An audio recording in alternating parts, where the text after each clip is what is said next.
Enzymes के chapter में अगला जो पॉइंट आता है डिस्कशन का वो है एंजाइम्स का कंपोजिशन। आसान पॉइंट्स है एकदम। एंजाइम्स कंपोजिशन के आधार पर दो प्रकार के कैटेगरीज में डिवाइड किए जा सकते हैं, simple enzymes and conjugated enzymes. Simple enzymes वो हैं जो केवल प्रोटीन पार्ट के बने हुए हैं, इनको किसी नॉन प्रोटीन पार्ट या कोफैक्टर की आवश्यकता नहीं है, जैसे पेप्सिन, ट्रिप्सिन। डाइजेस्टिव एंजाइम्स हैं, डाइजेशन के चैप्टर में जूलॉजी में भी पढ़ते हो आप लोग। तो ये पेप्सिन, ट्रिप्सिन केवल प्रोटीन के बने हुए हैं, इनको किसी कोफैक्टर की जरूरत नहीं है। जो बच्चा 11th का कोफैक्टर का नाम पहली बार ही सुनता हो कहता कोफैक्टर क्या है, अभी आने वाला है। इनको किसी कोफैक्टर की जरूरत नहीं है। कॉन्जुगेटेड एंजाइम या होलो एंजाइम, होलो मतलब कंप्लीट, कंप्लीट एंजाइम बनाने के इसमें दो अलग अलग पार्ट होते हैं, एक है एपो एंजाइम और दूसरा पार्ट है कोफैक्टर। एपो एंजाइम कौन सा भाग है? प्रोटीन वाला भाग है, लेकिन यहां अकेला प्रोटीन वाला भाग एंजाइम एक्टिविटी नहीं कर पाएगा। इसको सपोर्ट करने के लिए कोई एक फैक्टर की जरूरत है, वही क्या कहला रहा है? कोफैक्टर। ये नॉन प्रोटीन पार्ट है, जो कोफैक्टर है वो नॉन प्रोटीन पार्ट है। तो प्रोटीन वाला हिस्सा बड़ा हिस्सा वही है, लेकिन कुछ छोटा मोटा कंपोनेंट होता है जो एपो एंजाइम के साथ जुड़कर कंप्लीट एंजाइम बनाता है। एपो शब्द का मतलब ही होता है इनकम्प्लीट। तो ये एंजाइम अभी इनकम्प्लीट है, इसके साथ क्या जुड़ेगा? कोफैक्टर। तब क्या बनेगा? Complete enzyme. HOLO, होलो शब्द का मतलब ही होता है कंप्लीट। तो कंप्लीट एंजाइम बनाने के लिए एपो एंजाइम में कोफैक्टर जोड़ने की जरूरत पड़ेगी, तब ये वर्क कर पाएगा। तो इसमें डिटेल डिस्कशन आया कोफैक्टर का। कोफैक्टर देखो एक पेज पर पूरी इंफॉर्मेशन लिखी है, बहुत इंपॉर्टेंट इंफॉर्मेशन है, जिस पर नीट 2019 में इंपॉर्टेंट क्वेश्चन भी आया है। और ऐसा क्वेश्चन आया है जो आप यहां क्लास में डिस्कस कर रहे हैं, जो मैं पढ़ा रहा हूं सर्वोत्तम की क्लास में डिस्कस हो रहा है, जो हम आंसर दे रहे हैं उससे तो ठीक गया, बाकी सारी दुनिया उसमें फैल गई। तो जो आप यहां देख रहे हैं उसको ध्यान से पहचानना है और बिल्कुल इजी पॉइंट लिए हैं, सही सटीक दिमाग में बैठने वाले। कोफैक्टर तीन प्रकार के हो सकते हैं, coenzyme, metal activator, prosthetic group. Coenzyme बिल्कुल आसानी से चलूंगा, ये ऑर्गेनिक मॉलिक्यूल होते हैं और इनका एपो एंजाइम के साथ जो एसोसिएशन है वो लूज होता है, loosely attached with apo enzyme. मतलब जरूरत के समय ही एपो एंजाइम से जुड़ेंगे और फंक्शन करके अलग हो जाएंगे। मतलब एपो एंजाइम अलग रहता है, कोएंजाइम वाला जो कोफैक्टर है वो अलग रहता है। जब जरूरत पड़ती है जुड़ता है, होलो एंजाइम बनाता है, फंक्शन करके फिर अलग हो जाता है। इस प्रकार के जो कोफैक्टर्स हैं वो कहलाते हैं कोएंजाइम। है कैसे? ऑर्गेनिक और लूजली अटैच्ड है। NAD+, NADP+, कोएंजाइम A, इसके तो नाम में ही कोएंजाइम A आ रहा है, FAD, TPP। ये मैंने एग्जाम्पल लिखे, सब इंपॉर्टेंट एग्जाम्पल है। क्या क्या आपके सवाल होंगे? सर ये NAD, NADP+ क्या है? देखो, जिन लोगों ने पहले पढ़ रखा है, जो रेस्पिरेशन फोटोसिंथेसिस का चैप्टर पढ़ चुके हैं, वो तो पहचानते हैं। ये सब हाइड्रोजन कैरियर्स हैं, इलेक्ट्रॉन प्रोटॉन ट्रांसफर करने वाले कंपाउंड्स हैं जो एंजाइम की सहायता करते हैं। क्योंकि एंजाइम की सहायता करते हैं इसलिए ये भी कोफैक्टर में गिने जाते हैं, पर तभी आते हैं जब जरूरत हो, बिना वजह एंजाइम से जुड़े हुए नहीं रहते हैं। फिर इनके पूरे नाम क्या है? पूरे नाम पे अभी नहीं जाना है। क्यों? क्योंकि पहले छोटा याद करोगे ना तब दिमाग में बैठेगा। पहले ही मैं आपकी समस्या इतनी बढ़ा दूं कि बेटा तू तो याद कर ले, nicotinamide adenine die nucleotide, nicotinamide adenine die nucleotide phosphate, फिर इधर flavin adenine die nucleotide TPP, thiamine pyrophosphate. मैंने इतना कहा और बच्चा भाग गया। तो भाई पहले छोटा याद कर लो, आपका सवाल इसी से बन जाएगा। NAD, NADP, TPP, coenzyme A, FAD, ऐसे याद करोगे क्वेश्चन बनेगा।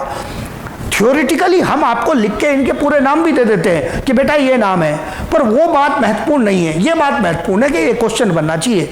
तो ये क्वेश्चन यहाँ पर ये कोएंजाइम के रूप में काम कर रहे हैं सब कंपाउंड, सब याद रखने, बच के नहीं भाग सकते आप।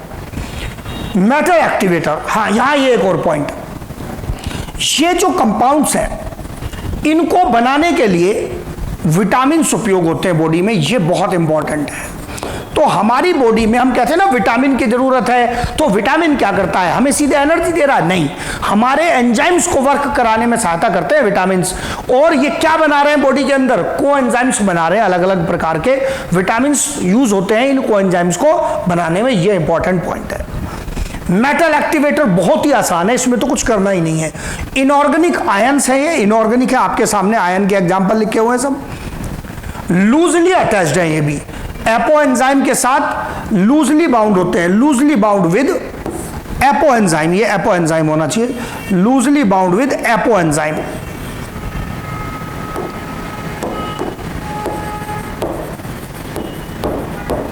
एपो एंजाइम के साथ लूजली जुड़े हुए होते हैं, परमानेंट बाइंडिंग नहीं है। जैसे मैंने कुछ एग्जाम्पल दिए, और भी दूसरे चैप्टर में आप एक एक करके पढ़ेंगे, मैंने कुछ इंपॉर्टेंट एग्जाम्पल दिए। एकोनिटेज के साथ आयरन एसोसिएट होता है मेटल एक्टिवेटर के रूप में, उसी प्रकार से टायरोसिनेज के साथ कॉपर एसोसिएट होता है एक मेटल एक्टिवेटर के रूप में, कार्बोनिक एनहाइड्रेज के साथ जिंक, मैग्नीशियम आयन कई सारे इंपॉर्टेंट एंजाइम का एक्टिवेटर है, जैसे रुबिस्को, पैपकेज, काइनेज। फिर वही समस्या है कि जो बच्चा पहली बार नाम सुन रहा है, सर ये रुबिस्को कौन है? ना मेरा पड़ोसी है ना आपका पड़ोसी है, एंजाइम का नाम है और बहुत इंपॉर्टेंट एंजाइम है जिसका डिटेल आता है फोटोसिंथेसिस में। पर अब इस बीच में हम फोटोसिंथेसिस का चैप्टर नहीं चला सकते कि एंजाइम की कहानी सुनाने लगे। आपके सिलेबस में इस एंजाइम की पूरी कहानी है, और जब फोटोसिंथेसिस का चैप्टर लूंगा तो इसको धोऊंगा, पूरा धोऊंगा, रुबिस्को का आए बाएं दाएं सब धोया जाएगा। लेकिन यहां नहीं ले सकते, यहां तो नाम याद करना पड़ेगा। रुबिस्को, पैपकेज, काइनेज सब आपके सिलेबस के एंजाइम है, ये सब धोए जाएंगे, बट अभी नाम याद करना पड़ेगा इनका। जो मैंने एकोनिटेज भी आपके सिलेबस में, टायरोसिनेज, कार्बोनिक एनहाइड्रेज, मैंने सब आपके सिलेबस के एग्जांपल लिए हैं। ये इंपॉर्टेंट मेटल एक्टिवेटर्स हैं जो इनके एपो एंजाइम के साथ जुड़ते हैं इस एंजाइम को काम कराने के लिए। ये भी लूजली बाउंड और ये भी लूजली बाउंड, लेकिन चाहे तो ऑर्गेनिक हो या इनऑर्गेनिक हो, पर अगर वो टाइटली बाउंड हो गया तो वो क्या कहलाएगा? वो कहलाएगा प्रोस्थेटिक ग्रुप। ऑर्गेनिक और inorganic group permanently attached with enzyme. Enzyme लिख दे तो यहां एपो एंजाइम लिख दे, कोई फर्क नहीं है यहां पर। किस लिए फर्क नहीं है? क्योंकि अल्टीमेटली ये तो पूरा एंजाइम ही रहेगा, ये तो परमानेंटली जुड़ा हुआ है। तो एंजाइम का एक परमानेंट भाग है जो प्रोस्थेटिक ग्रुप है, और उसमें दो मुख्य एग्जांपल दिए, यहां कोने पे ध्यान देना है। Heme group in peroxidase, heme group एक ऑर्गेनिक ग्रुप है। मोलिब्डेनम एक मेटल का नाम है, मोलिब्डेनम एक मेटल का नाम है, सेमी मेटल मान लो, ये नाम है एक इनऑर्गेनिक कंपोनेंट का। इन नाइट्रोजिनेज एंजाइम, ये भी आपके मिनरल न्यूट्रिशन चैप्टर में आएगा, इसका डिटेल आपके सिलेबस में नीचे वाले एग्जांपल का। तो ऑर्गेनिक हो या इनऑर्गेनिक हो, यदि परमानेंटली बाउंड है तो क्या कहलाएगा? प्रोस्थेटिक ग्रुप कहलाएगा। जब नीट 2019 में सवाल आया तो उसकी लैंग्वेज देखना, एग्जामिनर कितना चालाक होता है, या कई बार मैं कह देता हूं गुस्से में कितना नालायक होता है। उसने लैंग्वेज को, इसको ऑर्गेनिक या इनऑर्गेनिक को पता है कैसे लिखा? उसने लिखा कोएंजाइम और metal permanently bound is called prosthetic group. दुनिया घूम गई कि यार प्रोस्थेटिक ग्रुप तो चीज ही अलग है।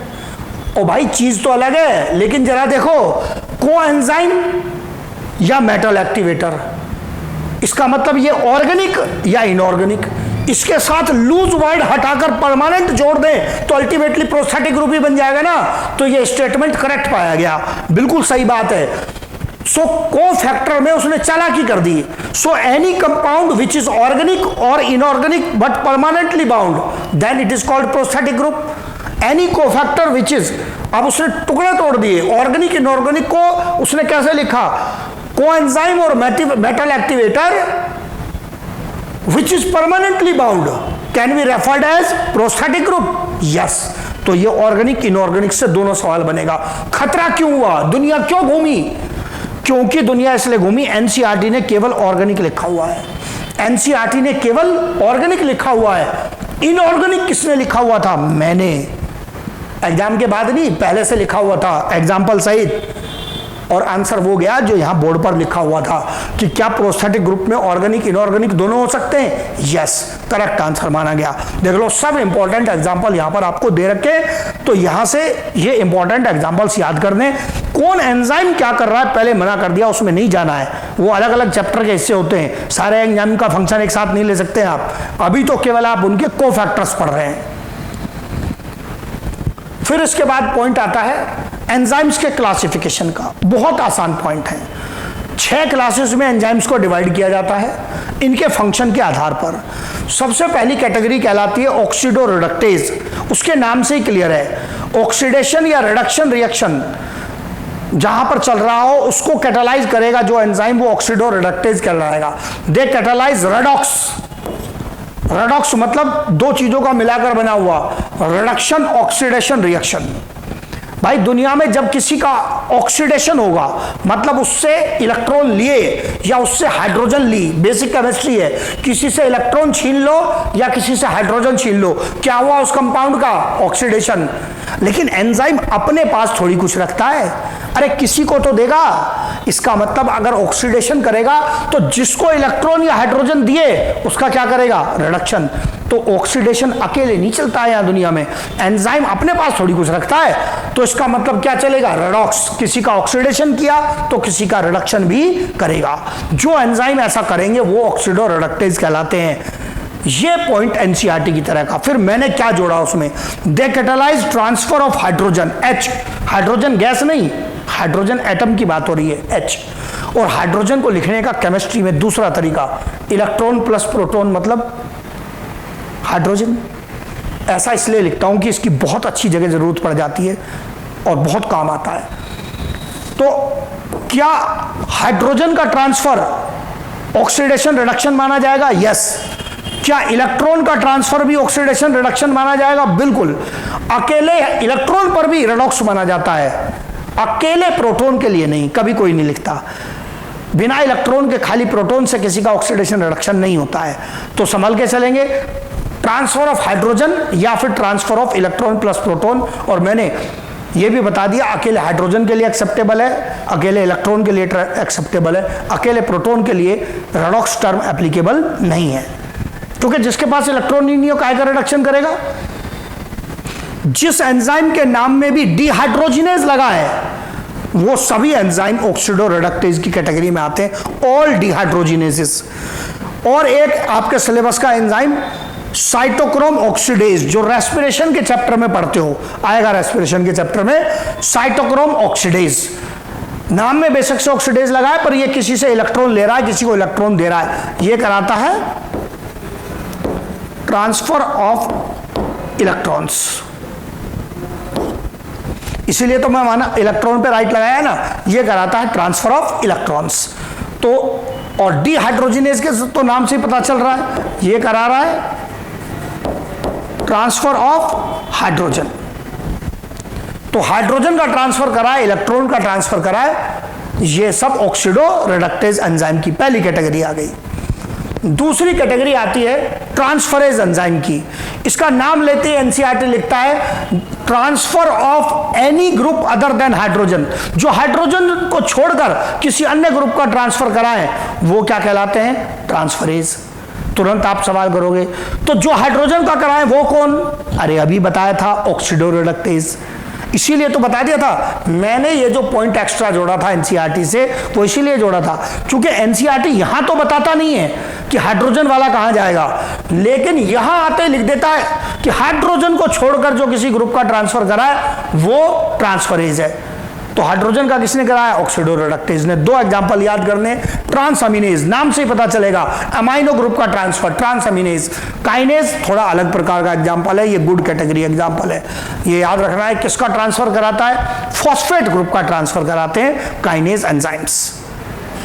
सब आपके सिलेबस के एग्जांपल ले रहा हूं, आएंगे अलग अलग चैप्टर में आते हैं, लेकिन ये मिनरल न्यूट्रिशन में आता है, ये रेस्पिरेशन में आता है, काइनेज। चैप्टर अलग अलग है, मैंने पहले ही कह दिया। दूसरे चैप्टर की सारी कहानी यहां नहीं ले सकता हूं पर एग्जांपल लूंगा उनके, क्योंकि वो आपके सिलेबस से रिलेटेड है। फिर उसके बाद हाइड्रोलेज, हाइड्रो मतलब वाटर, लाइसिस मतलब ब्रेकडाउन। दे कैटालाइज ब्रेकडाउन और lysis of larger compounds into smaller compounds in presence of water. पानी की प्रेजेंस में ब्रेकडाउन को कैटालाइज करे वो क्या है? हाइड्रोलिसिस है। तुरंत सवाल, पानी का रोल क्या है? ब्रेकडाउन से जो वैलेंसी खाली होगी उसको भरेगा। इधर ध्यान दो, एक बड़ा कंपाउंड है जिसमें 4 हिस्से हैं, ये ए बी एक्स वाई। ए और बी की वैलेंसी 2 है, एक वैलेंसी ए की इधर जुड़ी है, एक इधर जुड़ी है। बी की भी एक वैलेंसी इधर है, एक इधर है, पर एक्स और वाई की वैलेंसी एक एक ही है। एक एक बॉन्ड बनाने की एबिलिटी है, मतलब बी की बॉन्ड बनाने की एबिलिटी 2, ए की भी 2। अब क्या हुआ? इसको तोड़ा गया। अब तोड़ा गया तो आप देखो टूटने के साथ साथ वाटर का यूज हो रहा है। ये जो HOH लिखा है क्या है? वाटर है। वाटर का भी ब्रेकडाउन साथ में हुआ और इनके ब्रेकडाउन को देखना, ये यहां से टूटा, यहां से टूटा और ये यहां से टूटा। तो इसका परिणाम क्या हुआ? ए वाले खाली बॉन्ड पर क्या आकर जुड़ गया? H। बी के खाली बॉन्ड पर क्या जुड़ गया आकर? OH।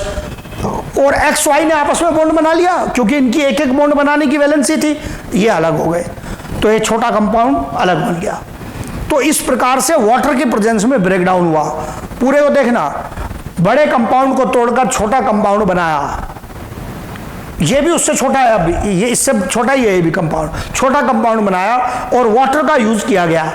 मैंने कहा वाटर का क्या यूज है? जो बॉन्ड यहां खाली हुए उनको भरने के लिए H और OH का उपयोग किया। सभी डाइजेस्टिव एंजाइम इसी कैटेगरी के अंदर आते हैं, हाइड्रोलिसिस के अंदर कैटेगरी के अंदर आते हैं। ये कनेक्ट होगा कहां जाकर? अगली कैटेगरी पर, lysis. Lysis catalyze breakdown of larger compounds into smaller compounds without role of water। पानी का रोल के बिना, हाँ ये विदाउट आएगा।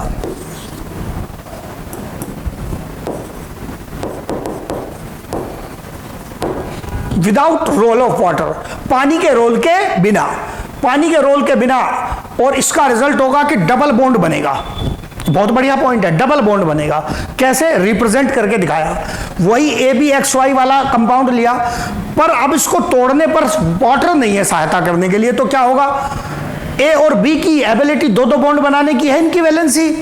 अब इसको भरने के लिए यहां कोई HOH आया ही नहीं, है ही नहीं। जब HOH नहीं है तो अपनी खाली वैलेंसी क्या क्या करेंगे? अपने ही आपस में एक और बॉन्ड बना लेंगे, तो ये डबल बॉन्ड बन गया। यहां पर NCERT कहता है डबल बॉन्ड और XY अलग हो गए। बस NCERT की अंग्रेजी थोड़ी मान है, वो कहता है लिविंग द डबल बॉन्ड। बच्चा आगे कहता है डबल बॉन्ड को छोड़कर भाग गया ना, लिविंग द डबल बॉन्ड का मतलब है डबल बॉन्ड बन गया, ये बन गया डबल बॉन्ड। लाइसिस, यहां पर लाइसिस में एग्जाम्पल दिया एल्डोलेज। एक ही एग्जाम्पल आपको याद रखना है। लाइज की कैटेगरी में एक एग्जाम्पल क्या? एल्डोलेज एंजाइम इस कैटेगरी में आता है। ये भी रेस्पिरेशन के चैप्टर में वर्क करने वाला एंजाइम है एल्डोलेज, जो ब्रेकडाउन करता है बिना वाटर के। फिर उसके बाद ये आखिरी 2 कैटेगरी, आइसोमरेज। नाम से पता चलता है कंपाउंड्स के आइसोमर बनाते हैं, मतलब उनके स्ट्रक्चर में कुछ बदलाव करेंगे, फॉर्मूला वही रहेगा। Catalyse isomer formation. Glucose C6H12O6, fructose भी C6H12O6। बायोमोलिक्यूल के चैप्टर में भी इनका डिटेल पढ़ चुके हैं। ये एल्डिहाइडिक शुगर है, ये कीटोनिक शुगर है, स्ट्रक्चर में अंतर है, लेकिन है तो दोनों हेक्सोज ही, मतलब 6 कार्बन वाले शुगर है। ये 6 कार्बन वाले शुगर है, इसलिए क्या बोला था इनको? हेक्सोज। और जो हेक्सोज शुगर्स में आइसोमर बना है उस एंजाइम का नाम हेक्सोज आइसोमरेज। जो हेक्सोज शुगर का आइसोमर तैयार करे वो हेक्सोज आइसोमरेज। तो किस कैटेगरी में? आइसोमरेसिस में। लास्ट कैटेगरी क्या आती है? लाइगेजेस।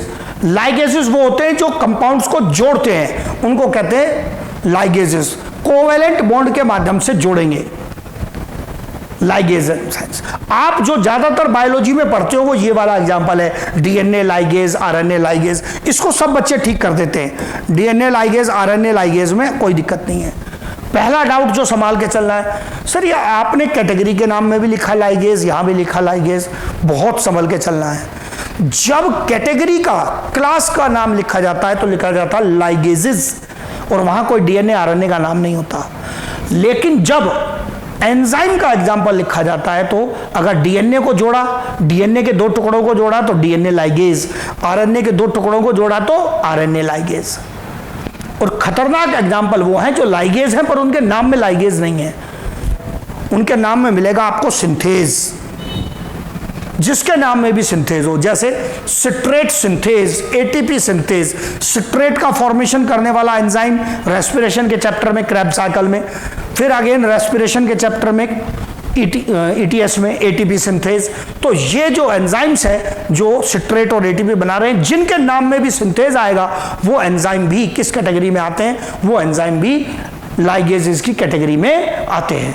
एनसीईआरटी साथ में रिवाइज करेंगे, इसको पढ़ गए, और ये सारी क्लासेस हो गई किसकी? एंजाइम्स की। ये कुछ पोर्शन आता है एनसीईआरटी का, जिसमें एनसीईआरटी ने कुछ जनरल चीजें समझाई हैं और उसको फिर एंजाइम के फंक्शन के साथ कोरिलेट करके आपको बताया है।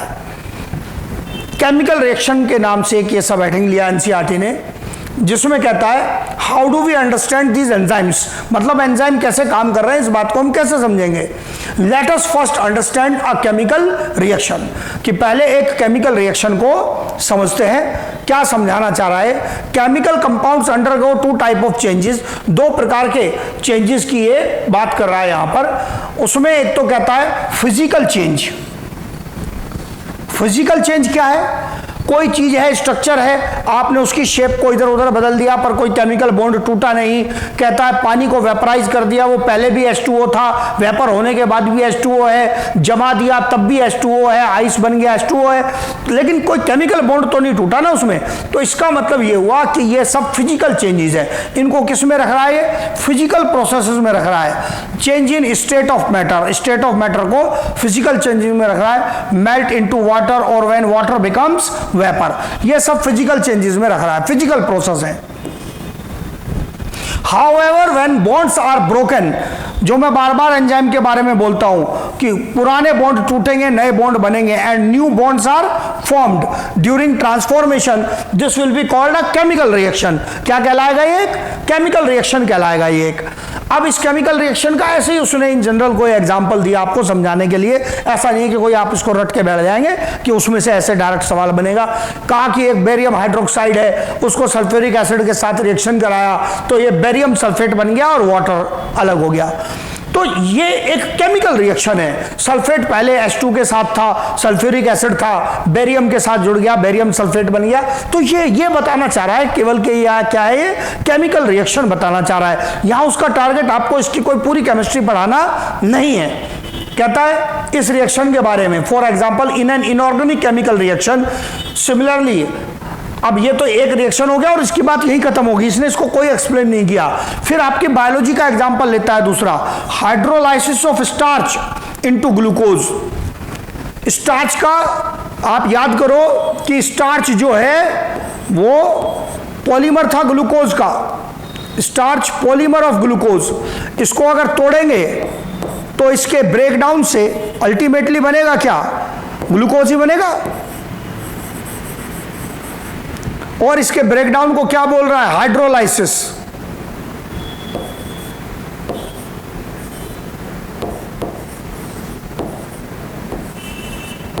ये ग्लूकोज का ही तो पॉलीमर है, इसमें मल्टीपल ग्लूकोज मॉलिक्यूल है। वाटर की प्रेजेंस में इसका ब्रेकडाउन करेंगे, हाइड्रोलाइसिस मतलब वाटर की प्रेजेंस में ब्रेकडाउन, तो वापस ग्लूकोज बन जाएगा। ये ऑर्गेनिक कंपाउंड का ब्रेकडाउन हो गया।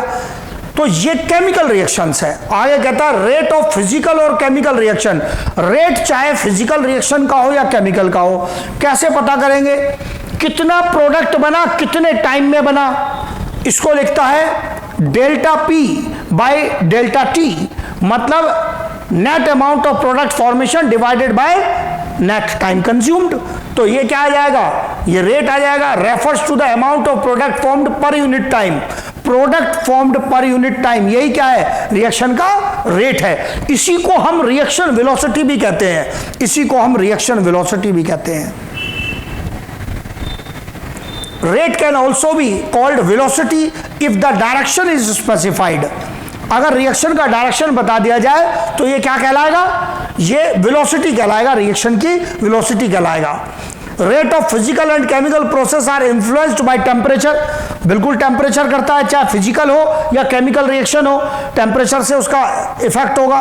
और दूसरे फैक्टर हैं जो इस चैप्टर में आप आगे डिटेल में पढ़ेंगे भी। दूसरे फैक्टर्स भी हैं जो इसको प्रभावित करते हैं। कहता है in general a thumb rule. Thumb rule का मतलब ये नहीं है कि आप रूल पे अंगूठा लगा के देखेंगे, अंग्रेजी ठीक समझनी है। थंब रूल कहने का मतलब है जनरल अंडरस्टैंडिंग, मतलब जो ज्यादातर जगह अप्लाई हो जाए, दैट रेट डबल्स, ये बड़ा इंपॉर्टेंट पॉइंट है, और डिक्रीजेस बाय हाफ। करंट से टेम्परेचर बढ़ाया तो डबल, करंट से टेम्परेचर कम किया तो हाफ। कितना? 10 डिग्री सेल्सियस। करंट टेम्परेचर से लगभग 10 डिग्री टेम्परेचर बढ़ा दे तो reaction rate double, current temperature से रिएक्शन रेट कम कर दे तो जो टेम्परेचर अगर 10 डिग्री कम कर दिया तो रिएक्शन रेट हाफ। 10 डिग्री की बात आती है, यहां 10 डिग्री की बात आ रही है, अगले पेज पर गया है, ये लूंगा यहां से। The general rule of thumb is that the rate decreases, rate doubles or decreases by half for every 10 degree Celsius change in either direction. किसी एक दिशा में 10 डिग्री चेंज, लेकिन ये जो 10 डिग्री चेंज है ना, ये लिमिटेड रेंज में होना चाहिए। अगर आप 20 डिग्री पर कोई रिएक्शन करा रहे हैं, आपने 30 डिग्री कर दिया तो रिएक्शन रेट डबल, आपने 10 डिग्री कर दिया रिएक्शन हाफ। लेकिन अगर आप 40 पे करा रहे हैं और आप सोचें 50 पे कराने पर भी डबल हो जाएगा, और ये नहीं है, क्योंकि आप अनसूटेबल रेंज में जाने लगे। ये जो लॉ है, ये जो पूरी कहानी ये कहना चाह रहा है, ये पूरी स्टोरी जो अप्लाई होती है विद इन सूटेबल रेंज, मतलब एंजाइम तो फिर 45 के डिग्री के बाद उसमें एडवर्स इफेक्ट आने लगेगा टेम्परेचर का, तो इसलिए ये 10 डिग्री का पॉइंट अप्लाई होगा, यस बिल्कुल अप्लाई होगा, लेकिन लिमिटेड रेंज के अंदर। 10 डिग्री का पॉइंट अप्लाई होता है, लेकिन ये पॉइंट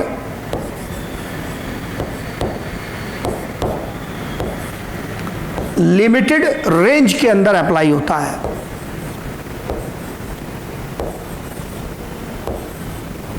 ये पॉइंट लिमिटेड रेंज के अंदर अप्लाई होता है।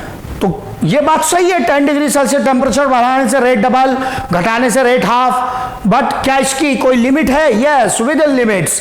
ऐसा नहीं है आप 100-200 पर पहुंच जाएं, तो एक लिमिटेड रेंज के अंदर। आगे फिर क्या कहता है? Catalysed reactions proceed at rates vastly higher than, मतलब अगर एंजाइम की प्रेजेंस में, कैटालिस्ट की प्रेजेंस में रिएक्शन होगा तो वो काफी ज्यादा हाई रेट से चलेगा। एग्जांपल लिया इसको समझाने के लिए, CO2 मिक्स होगी वाटर में कार्बोनिक एसिड बनाने के लिए, H2CO3 बनाने के लिए। अगर ये रिएक्शन एंजाइम की एब्सेंस में चलेगा तो लगभग 200 मॉलिक्यूल बनाएगा H2CO3 के 1 घंटे में। 1 घंटे में 200 मॉलिक्यूल। लेकिन जब ये रिएक्शन कार्बोनिक एनहाइड्रेज की प्रेजेंस में चलेगा तो ये 6 लाख मॉलिक्यूल बनाएगा पर सेकंड। किसकी प्रेजेंस में? एंजाइम का नाम कार्बोनिक एनहाइड्रेज। मैंने कहा है ये सबसे फास्ट काम करने वाला एंजाइम है, जिसका टर्नओवर नंबर सबसे ज्यादा है, कार्बोनिक एनहाइड्रेज। 6 लाख मॉलिक्यूल ये पर सेकंड में बना रहा है। अब आप देखो कितना बड़ा अंतर है। The enzyme has accelerated the reaction rate by about 10 million times. अब आप देखो कि एंजाइम का कितना बड़ा रोल है। तो एंजाइम ऐसे नहीं है कि अच्छा चलो थोड़ा सा फास्ट कर देते हैं, बहुत बड़ा अंतर है। ये कछुए को जूम बना देते हैं। तो ये इतना बड़ा अंतर है। जो 200 मॉलिक्यूल बन रहे थे 1 घंटे में, वो पर सेकंड में 6 लाख बनने लगे। तो इसलिए कहा ना मैंने कि कछुए की फरारी बना दिया इन्होंने। तो ये इतना बड़ा अंतर पैदा करते हैं enzyme. The power of enzymes is incredible Indeed. अब आपसे पूछता है कि एंजाइम की पावर अविश्वसनीय है? हाँ है, इनक्रेडिबल है, अविश्वसनीय है। फिर आगे और एग्जांपल लेता है समझाने के लिए। कहता है there are thousands of types of enzymes that catalyse the unique chemical और मेटाबॉलिक रिएक्शंस। हमारी बॉडी में मेटाबॉलिक रिएक्शन चल रहे हैं, लेकिन क्या सब रिएक्शन एक एक स्टेप के हैं? उसी से काम चल जाता है? मेटाबॉलिज्म में मल्टीपल रिएक्शन के पाथवे भी चलते हैं। आगे कहता है कि मेटाबॉलिज्म में मल्टीपल रिएक्शन के पाथवेज भी चलते हैं, मेटाबॉलिक पाथवे चलते हैं। जैसे कि ये मेटाबॉलिक पाथवे यहां पर चल रहा है, ये ग्लूकोज से पायरुविक एसिड बनाने का। ये कहता है ये एक मल्टी स्टेप प्रोसेस है, ये एक मल्टी स्टेप प्रोसेस है। जिसमें मल्टीपल स्टेप्स के माध्यम से, यहां मेंशन किया मल्टी स्टेप केमिकल रिएक्शन। ये एक्चुअली में आपको एक स्टेप में दिखाया है, ये 10 स्टेप्स का प्रोसेस है। थोड़ा जल्दी लिखते हैं तो ये अपनी कलाकारी कर देता है। ये 10 स्टेप्स का प्रोसेस है। अब आपको तो एक स्टेप में लिख के दिखा दिया, glucose to pyruvic acid, glucose में का ऑक्सीडेशन हुआ, पायरुविक एसिड बना, वाटर रिलीज हुआ। लेकिन ये स्टेप एक नहीं है, ये 10 स्टेप का प्रोसेस है। इसलिए क्या कहलाता है? मेटाबॉलिक पाथवे कहलाता है, जिसमें मल्टीपल एंजाइम्स, डिफरेंट एंजाइम्स अलग अलग रिएक्शंस को कैटालाइज कर रहे हैं। ये एनसीईआरटी का पॉइंट हो गया यहां पर। इसके आगे की जो स्टोरी है इसमें अभी नहीं जाना है, इसको समझ नहीं सकते यहां पर। ये रेस्पिरेशन के चैप्टर के एनारोबिक और एनारोबिक रेस्पिरेशन के एग्जांपल ले रहा है, उसका नाम यहां लेने से कोई फायदा नहीं है। You will have their complete understanding in respiration chapter.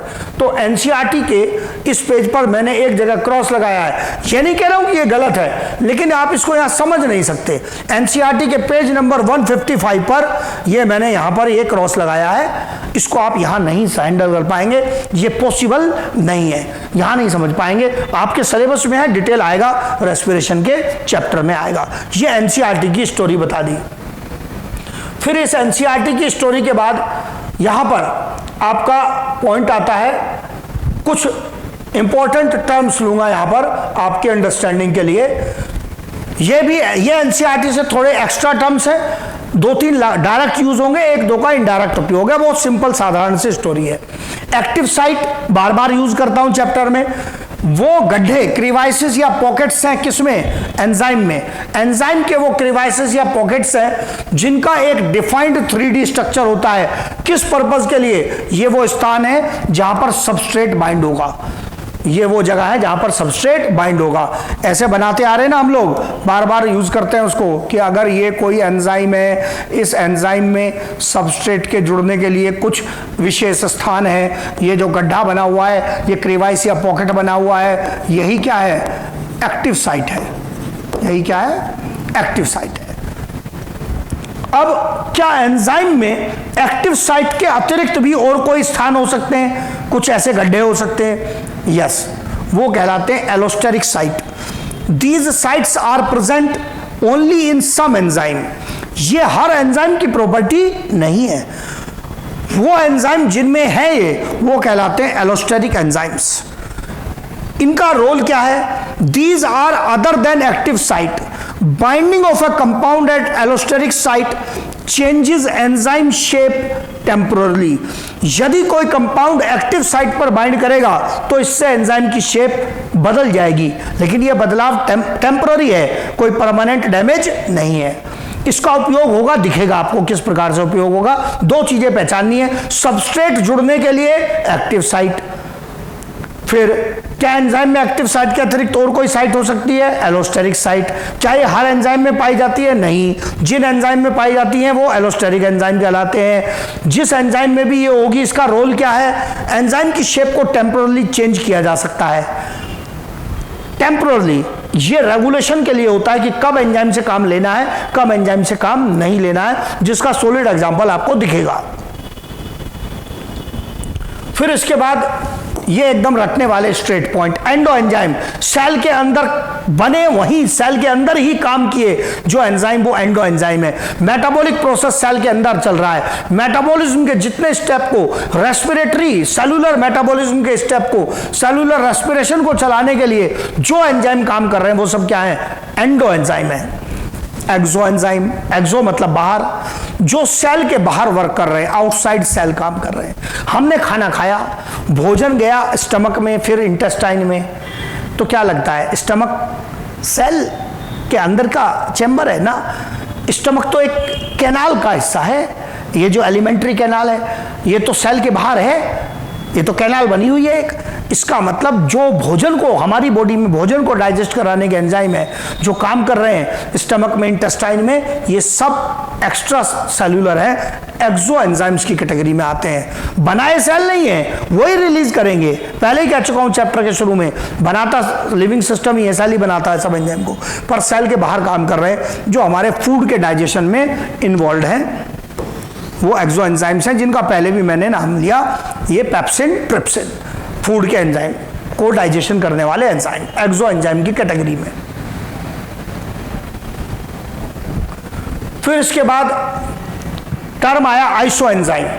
ये टर्म, दोनों टर्म थोड़े बिल्कुल अलग हैं, रटने वाले हैं थोड़े, कहीं कोई बहुत अलग क्वेश्चन में काम आ जाए, या कुछ पुराने क्वेश्चंस मिलेंगे बुक्स में। हमें कई बार ना पुराने क्वेश्चन भी टारगेट करने पड़ते हैं, नहीं तो बच्चा वो क्वेश्चन ले आता है, सर ये समझ में नहीं आया। आज की डेट में हम इनको कम एक्सपेक्ट करते हैं, इनके बारे में सवाल आना, पर आपको पुराने क्वेश्चंस में मिलेंगे ये।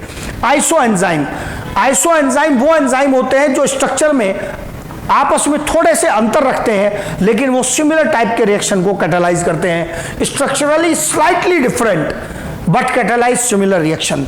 इनके स्ट्रक्चर में तब डिफरेंस आएगा जब इनको बनाने वाले जो जीन है वो अलग अलग होंगे, पर स्ट्रक्चर में माइनर अंतर है, वो सेम रिएक्शन को ही कैटालाइज करते हैं। हाँ, कंडीशन अलग अलग हो सकती है।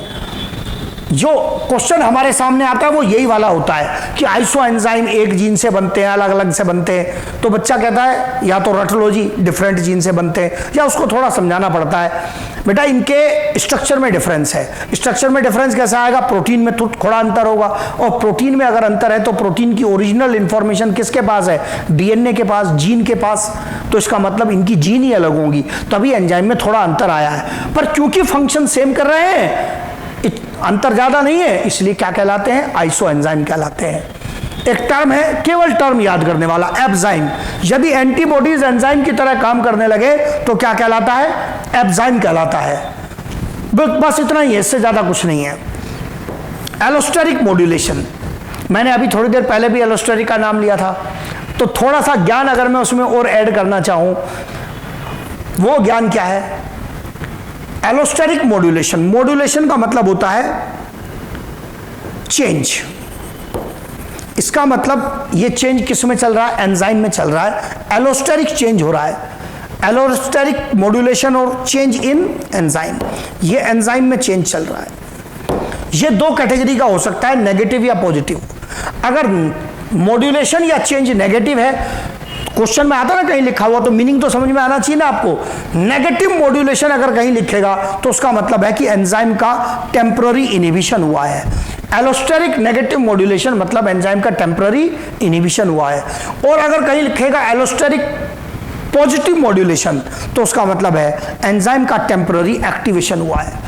तो अगर कोई कहता है एंजाइम टेम्पररी इनहिबिट हो गया, तो वो कैटेगरी है एलोस्टेरिक नेगेटिव मॉड्यूलेशन। एंजाइम को कुछ समय के लिए एक्टिव कर दिया गया, वो कैटेगरी है एलोस्टेरिक पॉजिटिव मॉड्यूलेशन। तो ये क्वेश्चंस की लैंग्वेज को समझने के लिए हमने ये कुछ टर्म्स लिए हैं, ताकि क्वेश्चन आपकी कंट्रोल से बाहर नहीं जाए। ऐसे नहीं हो कि टेक्निक आती है और पता चला लैंग्वेज ही समझ में नहीं आई, जाने मॉड्यूलेशन क्या लिख के चला गया ये सर, इसीलिए क्वेश्चन नहीं हुआ कि वो कहना क्या चाह रहा था पता नहीं लगा। तो ये चीज़ों के लिए ये टर्म्स बताए हैं। फिर बीच में मैंने कुछ कंपाउंड के नाम लिए थे, पर मैंने वहाँ उनके पूरे नाम लिखे नहीं थे। मैंने कहा था एक बार दिखा दूंगा, आपसे पूरे नाम पूछने के चांस नहीं है, पर फिर भी आपको एक बार शो कर देता हूं, क्योंकि ये आपके चैप्टर्स में जगह जगह बार बार आते हैं। NAD+ एक कंपाउंड, पूरा नाम निकोटिनामाइड एडेनाइन डाई न्यूक्लियोटाइड। इस पर नेट पॉजिटिव चार्ज है, निकोटिनामाइड का चार्ज होता है। NADP+ nicotinamide adenine die nucleotide phosphate.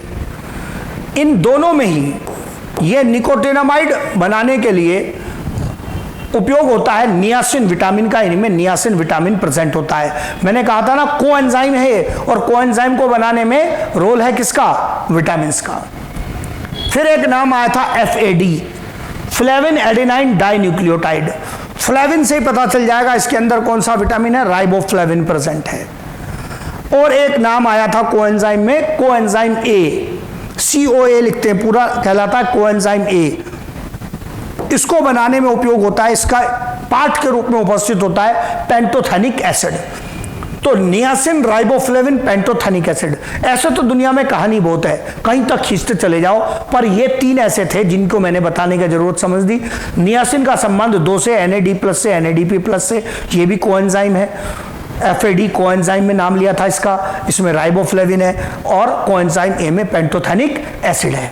तो ये थोड़ी सी एक्स्ट्रा इंफॉर्मेशन जरूर थी, लेकिन इसको मैंने एक्सप्लेन कर दिया है ताकि ये आपको ऐसे नहीं लगे कि अबरा का डबरा कहीं से क्या आ गया है, ये कौन से कंपाउंड है, कहीं नाम रहे इनका तो आपको थोड़ा बहुत इनका सर पैर पता रहे कि ये कोएंजाइम्स हैं जो विटामिन की सहायता कर रहे हैं, जो एंजाइम्स की सहायता कर रहे हैं उनके वर्क करने में, और इनको बनाने में किसका उपयोग हो रहा है, विटामिन का उपयोग हो रहा है। So have good vitamin in your diet.